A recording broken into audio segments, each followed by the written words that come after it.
Oh, this engine's nasty. What's up, guys? My name is Phil. Welcome back to Miranda Detailing. In today's video, we're going to show you guys how we clean engines.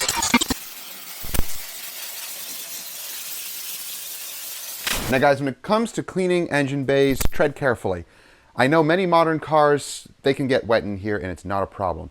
However, you may run into problems with older vehicles, or even if it's a new vehicle, you still could run into problems. So engine bay cleaning can be tricky. Now, we can clean this all up the usual way that we do with our pressure washer. We degrease it, we pressure wash it, we can blast it all out, and that usually is fine 95% of the time. But that 5% could come back to bite you later on if you run into any problems.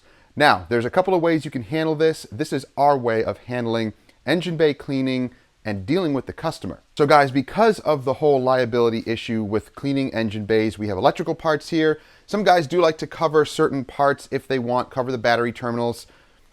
Really, you don't need to do that, and we don't run into any problems with that. If you want to be safety conscious and cover all those little areas just for your own sake, then go right ahead. But remember, you actually don't need to. But before we even touch the engine bay, before we even touch the vehicle at all for the customer, we send them an agreement form. Now, if I already have the video out, I'll link it up there, but I'm going to be doing a separate video on our new acknowledgement form. There's a couple of ways you can do it. You can either just have it on paper, you can send it to them in a PDF form, like a document, or you can do it digitally, which is really fantastic. It's an awesome way of just sending a link to your customer, have them check all the boxes, digitally sign it, and all of that. But within that digital form that we have a little box in there for engine cleaning. Basically, it takes all of the liability off of you and basically puts it on the customer. The customer should know how their vehicle is maintained, how it's working mechanically, and if there are any existing issues. So it's going to cover us if we run into any issues with that.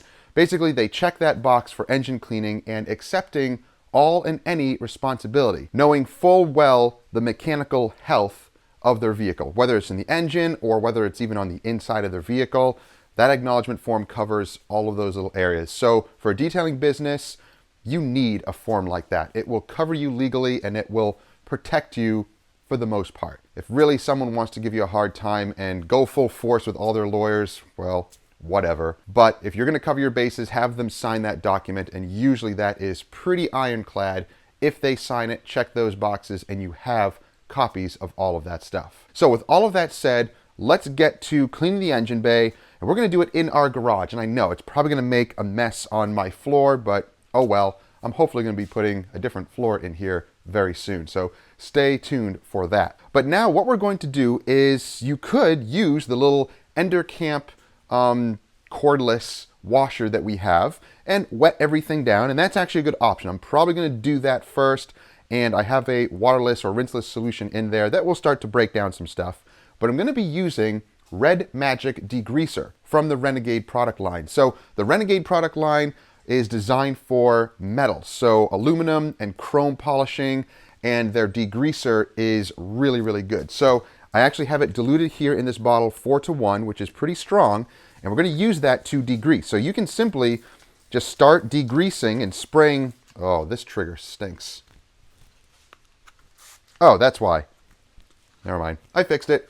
So basically, you can spray down all these areas and get everything drenched in the degreaser. And then we can go with the little Endercamp washer, and you can simply put water in there if you want. I wouldn't recommend putting a degreaser like this in that little Endercamp washer. I think it would destroy the parts in there. It's not made for that. But the rinseless solution is completely fine for it. In fact, the polymers and stuff in that solution are actually, from what I've done research on, good for pumps, on-demand electric pumps like that. So I'm going to degrease this entire thing and let everything start emulsifying, breaking down.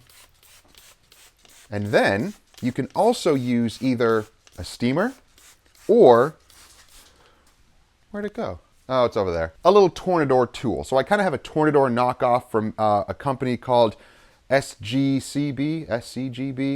I always forget those acronyms. It does a pretty good job, and it does have a little brush attachment and connecting it to a powerful compressor. Ah, there we go. Thank you, hon. So it is the SGCB. Now this you can still find on Amazon. Sometimes they sell out and then they're not on there for a while. But you can fill this up with chemical. I believe I have some sort of an all-purpose cleaner in here already. So I'm not going to mix it, obviously, and I'm not going to dump this out or anything like that. I'll just use whatever was in here. I forget what's in here. But it's not a big deal. This is going to start to break everything down. You can use brushes, you can use whatever you want, but this will blow all of the nasty dirt and grime and start to push everything down. You can push everything down to the bottom of the vehicle. You're not really going to get all the way down there. You don't want to get all the way down there and get too intricate with engine detailing. This is a truck, it's a daily driver. We're not going to detail this like a show car. So what we're trying to do is degrease all the top surfaces and get them looking clean. Clean all of the fluid caps, all the plastic here that we see, we want nice and clean. And then we're going to dress the plastics. So once we get all of this stuff emulsifying, and we're going to basically steam everything and push everything with that Tornador tool all the way down to the lower portions where things are going to pile up anyway. There's no way to get all the way down there. And again, you don't need to, or you don't want to get all the way down there. If you want to do it, you go right ahead. But again, it's engine cleaning. You're trying to get all the top surfaces cleaned, and you choose what you need to do in your business. So I have my air compressor I'm going to connect this to. I'm going to turn the chemical part on for now, and then I might turn it off depending on if I really need it or not. But let's get to at least working on the upper front area here and see how well this thing can do.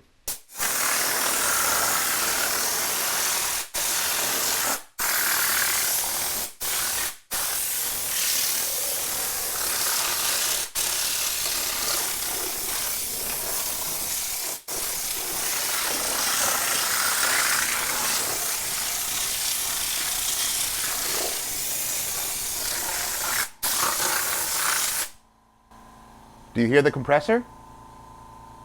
Yeah, barely.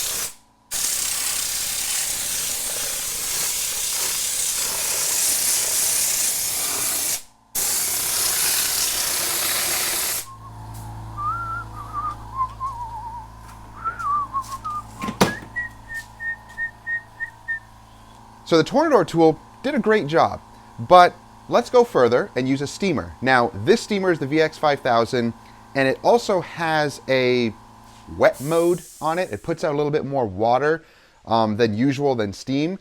Now, there are a few other models that do this, but the cheaper models of steamers are not going to do this. They just have one level of steam, and that's it. So what I'm going to do is turn that on. So it's going to put out a lot more water than steam. So we're going to turn it on, and let's see how it does with these parts here. And let's get a nice close-up shot and see if we can show how it melts all that nasty grime and grease off.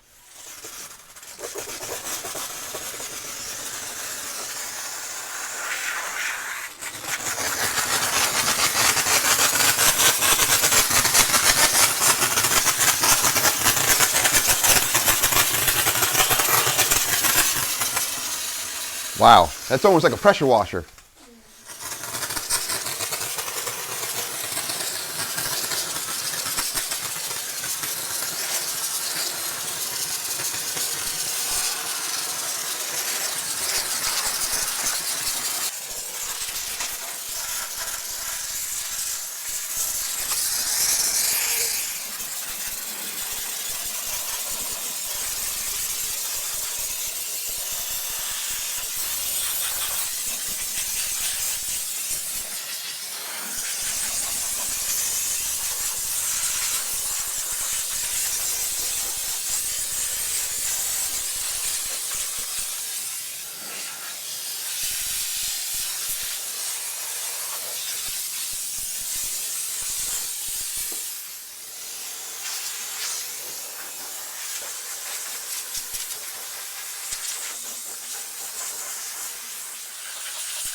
Now we also have some grime down here, and this is on the paint, but you can still use the steamer on the paint. Just use caution.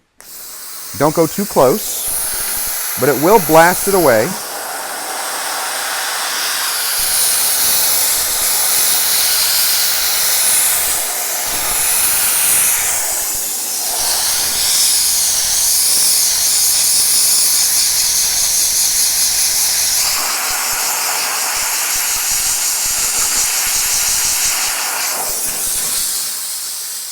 If you keep the steamer moving, it's fine.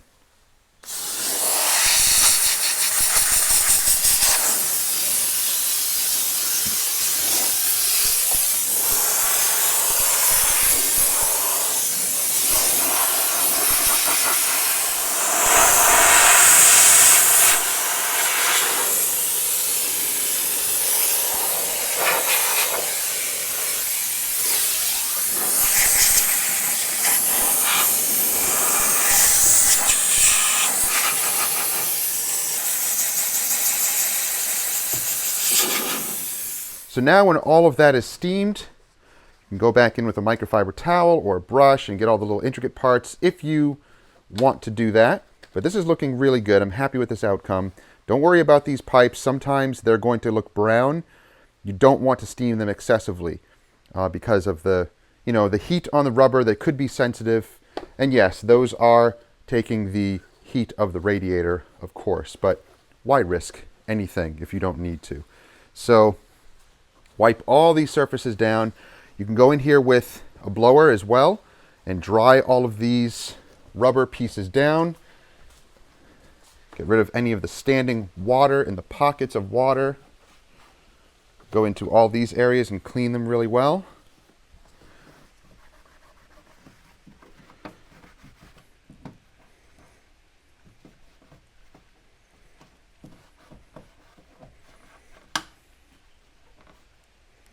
You can wipe down the inside, the back side of the hood. You can steam this too, but it's not so bad that I need to go and steam everything. Just wiping it down and drying it, and it looks nice.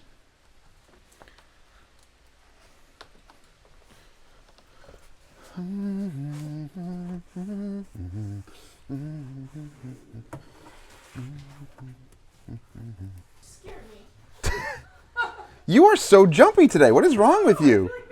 You're like Misty. Every little thing, like, what? Oh, what? Oh, what? Oh. Or she gets it from you. Yeah, but look how bad the paint is. We just had to go super aggressive because it had those mold spores, those artillery fungi all over it. So again, you can use an air compressor and blow out all the little pockets of air in here, but use a towel to kind of block it so it doesn't make that big of a mess.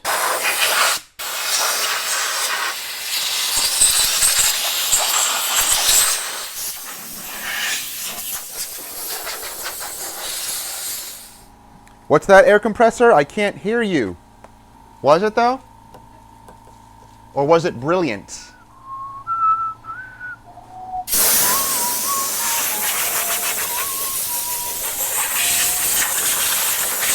Now you don't have to dry everything bone dry. It's okay if you leave a little bit of standing water here and there because we're going to use a dressing.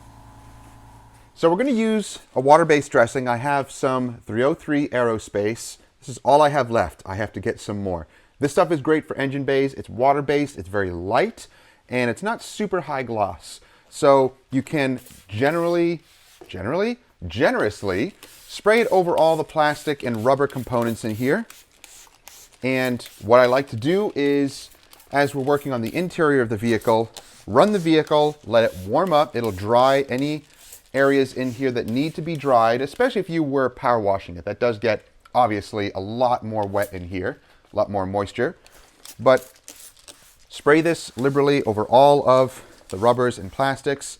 Let it sit, dwell, soak in, and then you can go back over it with a towel or whatever, wipe down any excess, and it's going to look beautiful.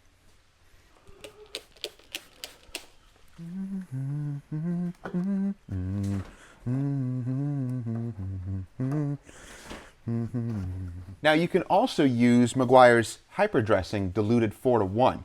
Now, that's a great dressing to use because, again, when it's diluted to the 4:1 ratio, it's very, very watery. And like the 303, it's so watery that it will basically spread and get into all these little nooks and crannies and areas and dry down and kind of melt into the plastics, I call it. And it'll look really nice after that's done. So you can choose whatever water-based dressing you want. Now, if you don't want to wait for everything to dry down, you can just go in with a towel, wipe everything down. That way there's no standing dressing if that's not what you want to do or you don't want to wait for it. But it is better to let it dry. Let it soak into the plastic. I think you'll get a better result.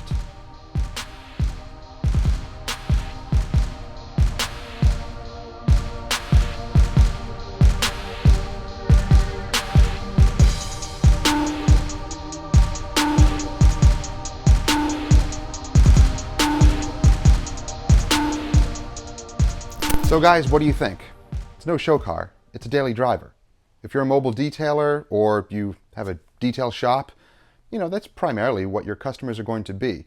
Of course, if you have a high-end shop, why are you watching my videos? These videos are designed for the everyday detailer, the mobile detailer, guys just starting out, or if you are in the business for a number of years, you can always learn tips and tricks. I know I always watch other detailers to get tips and tricks along the way. Some that I actually work into my own system and some that, you know, I've tried and maybe it didn't really work out for me. So that's fine. If it works for you, then stick with it. But if you like to learn little tips and tricks along the way, then check out other detailing videos and stay tuned to ours. We have tons of other interior and exterior detailing videos with tips, tricks, product usage, all of that stuff. I'm trying to steer away from just product and tool reviews, you know, dedicated videos just for that. I'd rather incorporate those into my usual videos.